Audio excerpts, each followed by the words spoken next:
Amazing, there we go. Hi, everyone. Can I go this way without sending the... Yes, I can. Lovely to see you all. People coming in now. You're as lovely as the people who sat here earlier, but I like them more, okay? Good. So, thank you for coming to this session. There is food in your future, and that's important. There is also cowbell. Did anyone hear the band sound checking out the front earlier? You could hear it from space. They had cowbell as I was coming in. There is a cowbell in the future of one of you. So, quick introduction to me. This is the least interesting stuff you're going to hear about. I've been hanging around security for way too long. People have given me money for various jobs. I'm still recovering from 3.5 years of incident response. I currently advise the hacking games. If you want to talk about that after, I would love to. I DJ. I have a child, well, 2 children, in fact, but the small child presented this with me the first time I did it. Anyone want to guess what the BS stands for in the presentation? Please feel free to shout it out very loudly. No? Okay. This is the reason we have the cowbell, because my 7-year-old didn't want to hear mummy swearing. She's a very good child, and she will not swear, even though I've told her she can if we're singing in the car. So we had the cowbell to cover up the bad words. So, Formula 1 fans in the house? Yes, good, yes. You win a prize, brilliant, super max. I hate licorice, I hate polystyrene, and I spend way too much time volunteering my time because I love the community, as do we all. And if you want to do the internets, I'm safe sex on pretty much everything. All right, this is what I said we'd talk about. When I first Googled what attribution was in Romanian, one of the things that came up was that's what she said, and I had to check with a guy on the plane to see if that was funny, and some of you just smiled, and that's enough for me, so thank you. So this is what she's going to say. But first of all, the cowbell. Could I please get a volunteer from the audience? This is not a trick. Yes. Okay, you're on cowbell. I'm going to come down. I'm going to look at you when there's a bad word coming, and I want you to ring the cowbell really loud, all right? That's now your cowbell. Congratulations. Thank you. All right, this is important.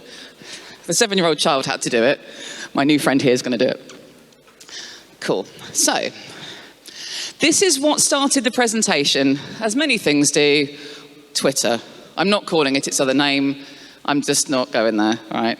I'm still on Twitter, but that's a presentation for another day. So, we're talking about attribution. I said it was bullshit. Thank you. And Daniel Gordon replied and said, what are you talking about? He said, can I convince you otherwise? And I said, yes, as long as you have cake. Do we have any gamers in the house? 2007 Portal players by any chance? Because we all know that the cake is a lie. This was in the British Airways lounge on the way out here. This is a fish finger. I don't care what anyone says. British Airways, however, if you look right up there, decided it was a fish cake. That is not a cake. I like cake. That is not a cake. But as we know, oops, let's go back. The cake is a lie. So attribution. Attribution is problematic across a bunch of industries. It's not just a cyber problem. But we like easy. When we're looking to find an answer or a reason why for something, having all of our history, all of our biases, our worldviews, all these things kind of mix into why we think something's happening and who's responsible for it. Because if we can blame someone, it takes it away from us. And in some ways it is useful. This is a great article. Do have a read.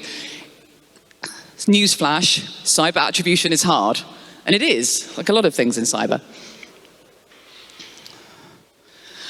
So I took some wonderful quotes from the internet. Cyber Sun Tzu is amazing.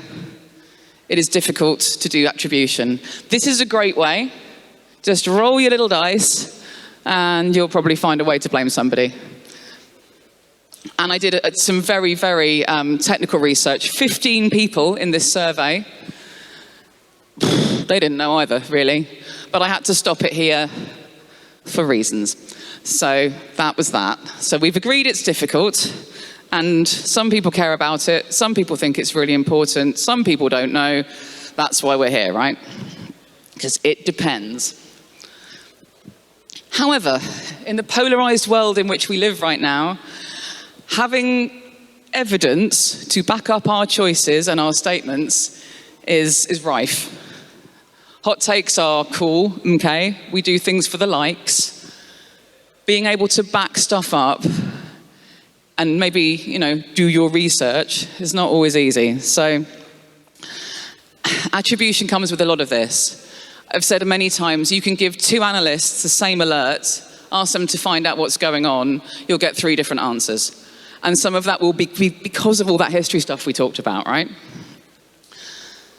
Now, attribution isn't just a cyber problem, it's a marketing problem.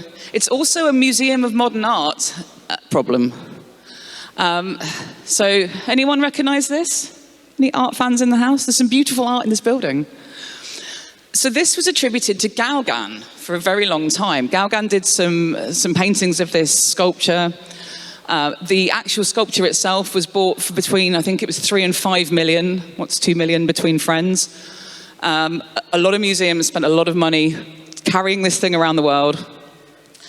And then it transpires a few years later, after this thing had been merrily paraded as this beautiful piece of Gauguin art, that it wasn't. In fact, a friend of his who was out somewhere in the Pacific on a jolly took a photo of this, sent it to him, and then he did the pictures from the photo. So now nobody knows where this came from, but it's pretty cool. But because it's not Gauguin, it's been put in a cupboard because they're all a bit embarrassed that they got it wrong, which is a shame because it's a cool piece of art. So museums get it wrong. I did not poison Louise Honey. I want you to know this. Does anyone here know Louise Honey? She's not dead, I promise you. This is bad attribution. At school, I was pulled into the headmistress's office as an attempted poisoner at the age of 9. I did not poison Louise Honey. There was no poison. She was fine. My mum was still phoned. It was an incident with some nail stuff that you put to stop you biting your nails, called Stop and Grow. And Amy Kalis said we should put it on her cup, which we did, and it was mine. And then the next minute I'm poisoning somebody, and I didn't poison her, but these things stick. So bad attribution. I'm still carrying this now 42 years later. I just want you to know. So, not 42, 39, whatever. So thank you for that. Now you know it wasn't me, I didn't do it, she's not dead. So in this beautiful government building, I want you all to pretend now you're a government. Is anyone from the government? Okay, so you don't have to pretend, you're fine. Everyone else is like, no, I'm not the government. Exactly. No one's the government. So anyway, pretend you are the government. Attribution can be super useful if you are a government entity, if you are law enforcement, if you are a nation state. Cool. Like understanding who's after you and going after them and doing all that cool stuff. It can be useful. But for most of us who are on the ground, especially if we've got, you're dealing with incidents, you're dealing with alerts, you're dealing with executives who, there's all this stuff going on our plates. Who did something is so far down the line, especially if you're on fire, not literally on fire. This isn't poisoning someone again. So there are times when it's useful, and we'll go into that in more detail in a second. But now you've all pretended you're the government, you have just lost the game. So thanks for coming. Governments can take years, though. Governments get it wrong. This was a sad case World War II seems a very long time ago. It took 76 years to bring this guy to justice. They put him in prison at the age of 101. 76 years to attribute the awful crimes this guy committed. So governments take a while. Attribution should not be a headline. When there's a breach, And, you know, there's probably one in the news right now. We used to say breach of the week. Now it's breach of the day, possibly breach of the hour. Who's doing this? Interesting. What's the impact? That's bigger. And the impact is always people somewhere down the line. We think it's computers. There's always somebody hanging off the back of this. So standing there and saying, well, it was the Russians, or it was China, or it was the aliens, doesn't solve the problem in front of you. Getting ahead of that, using a decent threat intelligence program, that's the important piece. Oh, and newsflash, if you have cyber insurance, great way to invalidate it is to attribute to somebody. If it comes across as an act of war, many cyber insurances won't pay out. So be very careful when you decide it's a nation state. Anthem was a really good example of this. Anthem got hacked a few years ago. I think it was back in 2015, 16 from memory. And for ages, there was a big back and forth with their cyber insurance company. And they finally put up some pictures of two guys in China, because that's helpful. And it took them years. China's not saying anything. The Justice Department's keeping quiet over it. It doesn't matter, kind of. Oops, that's exciting. What have I done? There we go. Buttons. So, even when we're sharing attribution data, even when we're looking for this, it can still be argued. There was a really good podcast last week with Risky Business, between two nerds. And they're talking about, the Grok is on there, he's talking about nation states being inside telcos. They're deleting each other's code. They're literally having a fight inside somebody else's ecosystem. It's fascinating stuff. But trying to attribute who's doing what in that is almost impossible. And guess what? It's quite easy to cover things up. Like, oh no, it doesn't run on a Russian computer. It must be Russian. Because, yeah, disabling that keyboard function, that's super hard. Okay, my favorite slide is coming up right now. How with time? We're good. Okay, so threat intelligence. Arguably much better than just attributing or waving your hands saying it's somebody else. So, I would say, first of all, don't try and do anything in the middle of an incident other than the incident. That's important. Deciding that you need a cyber threat intelligence program when you've just been popped. Great, write that down for later. Don't do it now. These are the things you want to look at. I mean, a lot of this stands for anything you want to build as a program in cybersecurity, but having goals, measurements, all that good stuff. What I love... Hang on. No, not yet. I haven't said it. Yep, we're nearly there. Who loves reports that nobody reads? Because that's bullshit. Yes, thank you. So... getting that stuff right, making sure that what you're creating, producing is relevant to your audience is just huge. Don't do it in the middle of an incident. Don't do anything in the middle of an incident, apart from the incident.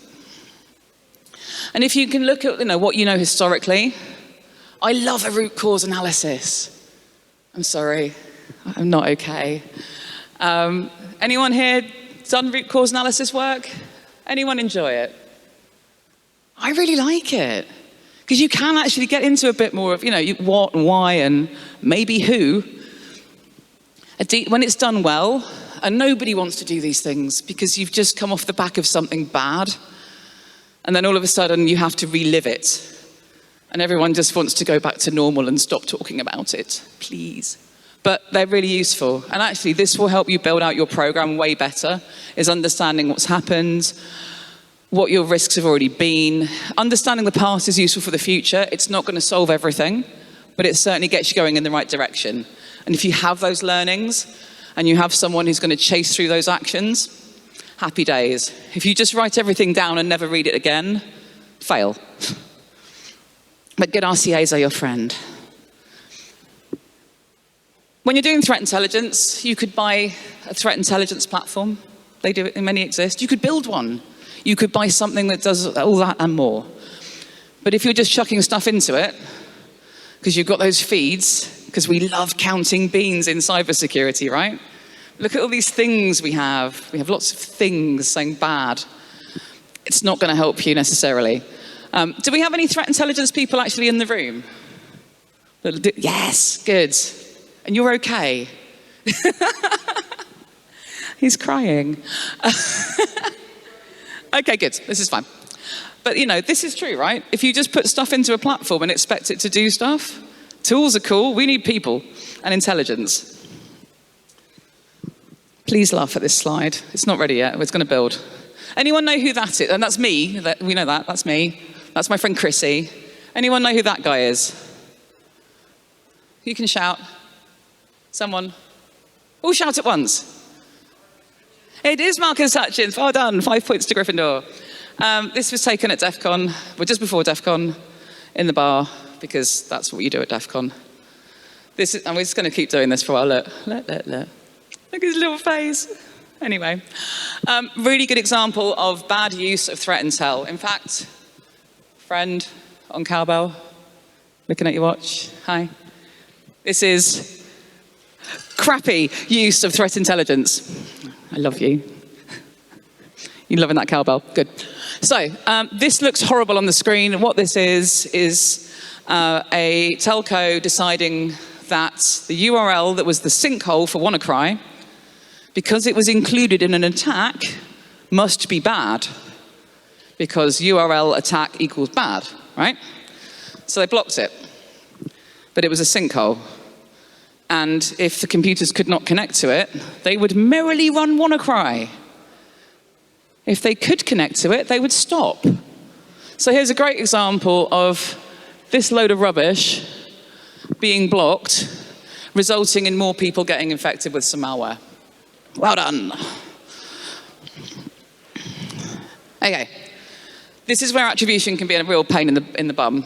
I need you again in a second. So distraction, disturbance, total, fucking disaster. Thank you. I feel like a lot of times it comes down to this. If it was Russia or China or aliens or a football team, guy on cowbell, maybe it was him, yeah. Then it's not our problem. We didn't do it, especially if our security program's a mess. It's fine. I'll go back to my friend Steve Moore for a minute. This is absolutely, as a recovering incident responder, what's going on, when it happened, where it's happening, what can you do about it is way more useful than who did it, seriously. A little hands up time.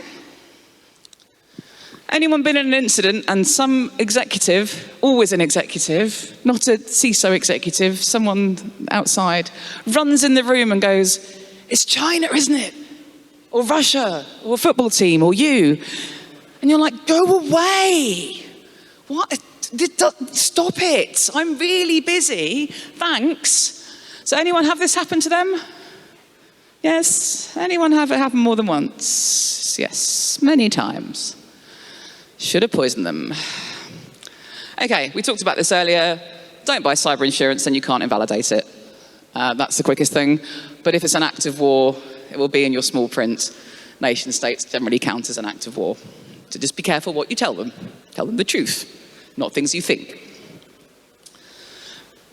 And a lot of things in cybersecurity come down to this. Time is the most precious commodity we have in cybersecurity. Without question.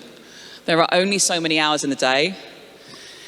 If sitting there deciding it was that guy, or Russia, or China, or a football team, or whoever, me, is the best use of your time, cool. You must have a big team and a lot of budget. But understanding a threat intelligence program, threat modeling, doing those activities is way better, I think, for most of us, apart from maybe governments. All right, we're nearly there. Any Spice Girls fans here? Yeah, I see you. I see you. This is not the Spice Girls. If you ever want to hate yourself, no. This is my friend Ian Murphy, who does amazing, amazing cybersecurity awareness videos. They're amazing because they look like this, and people don't forget, because you can't, and I'm sorry. You all have to take this image home in your brain now. It's quite terrifying. But anyway, if you want to be, or indeed want to be, an attributionist, or indeed threat intelligence type person, You don't have to dress up as the Spice Girls. You could. Do what you like. We all know these experts. I'd say watch at least 2 YouTube videos and then you're definitely an expert. But 1, dodgy. Our lovely friends from SANS will always, always, always take your money. And some organizations will happily pay for this. They do great courses. That is a lot of money for most of us, especially folks who are still going through their training. Other options are available. They also do free stuff though, which is nice. I like free. This is considerably cheaper. Whether it's better is arguable. But if you're going to take a photo of any slide, there's a ton of good stuff here. I'm a big fan of some of these subscription services. Mandiant have free staff. We love Mandiant. Cyber Threat Alliance are incredible people. They have some really good resources. These 2 are awesome. The internet does have some charlatans, for sure. Katie's 5 cents is so cool. She's amazing. But yeah, there's some really good stuff here. There's an overused meme for your viewing pleasure. This is the podcast I talked about. Has anyone listened to this yet?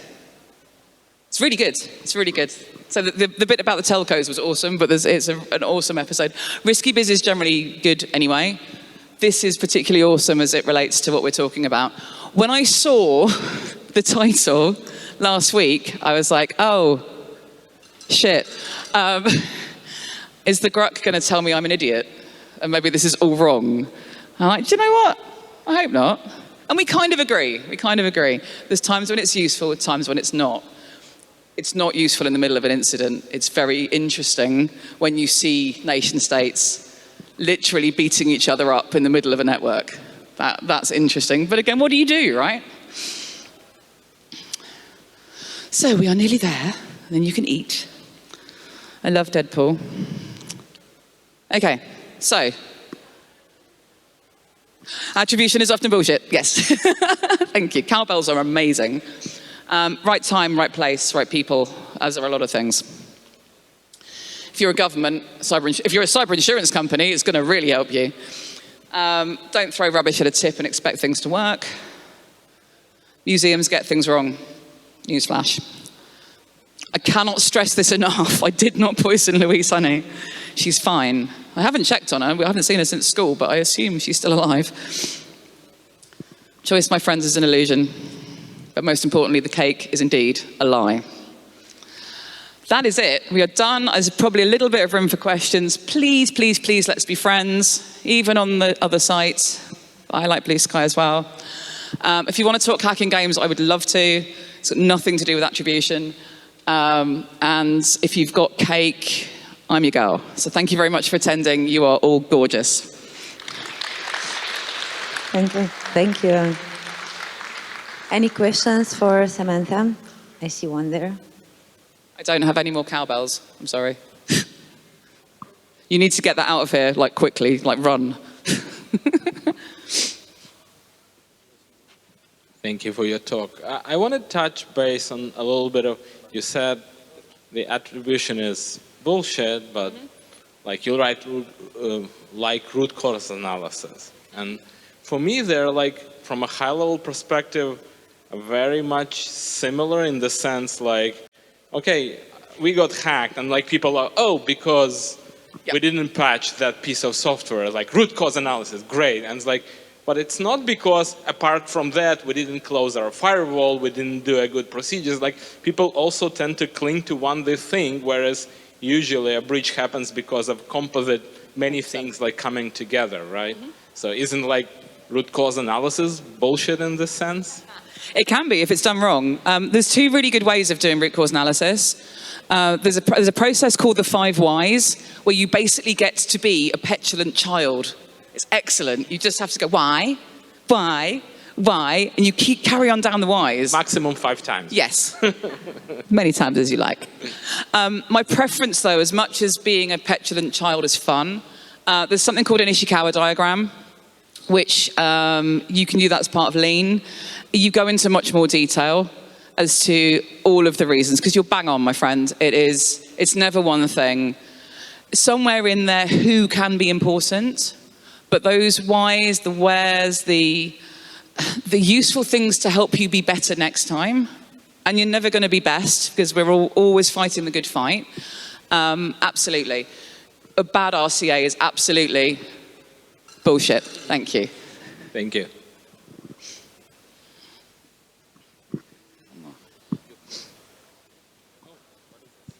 Oh, and you get a hat. That's cute. That was worth coming. Hi, representation. Quick question. Do you think that making RCAs public, does it harm more often than not a company? Thinking of no crowd strikes right now. Or, I mean, it could be anybody. Like, Yes. I worked at McAfee, we broke stuff too. Everybody thinks so. Do you know what? I like transparency. The British Library were popped last year, or earlier this year, last year, and it took them ages, well, ages. It was like 6 months to figure it out. And they've lost stuff forever now, which is a shame. The British Library is an amazing, amazing resource. The document they produced afterwards, whilst it wasn't the full RCA, was a really good lessons learned as far as what organizations should do. They had everything. They had a flat network, they weren't patching, they had tools that weren't really doing the job for them. So when it's like that and it's useful, I think absolutely. Lawyers might say different, but I think transparency is really important. And I think we have to keep saying in cybersecurity that we know that things aren't perfect. And so it can be helpful in the end. Does it mean somebody will be chasing you because, you know, they think they should get their money in a litigious society? That can be true, but lawyers should read them first, I think is my TLDR. But yes, generally, I think being transparent is good. Thank you.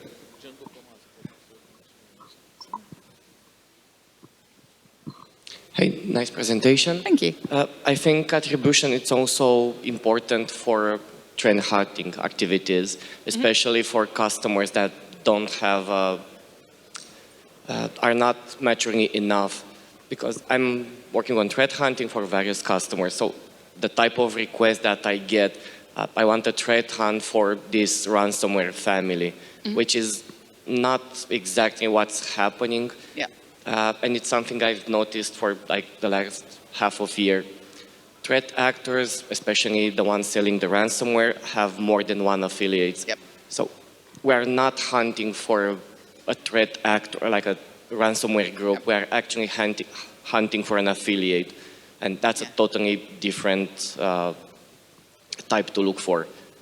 So this is why I believe it's important to have the correct data. It's happened a lot over the last 2 or 3 months with Luma stealers having IOCs marked as Luma, even if the infrastructure or the TTPs were more consistent with like Vidar or Stealth or other info stealer families.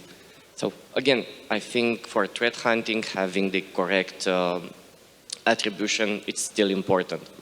Yeah, I would agree as far as I think threat modeling is really important. And long gone are the days where you can just search for an MD5 and say, oh, there's my problem, right? It is complicated.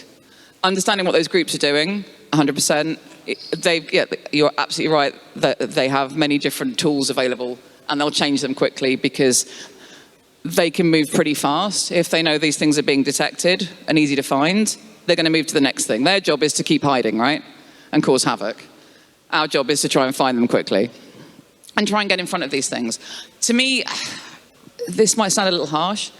Ransomware is a symptom of a lot of failures for the most part. But the flip side of that is nothing is 100% secure. If they want to get in, they will.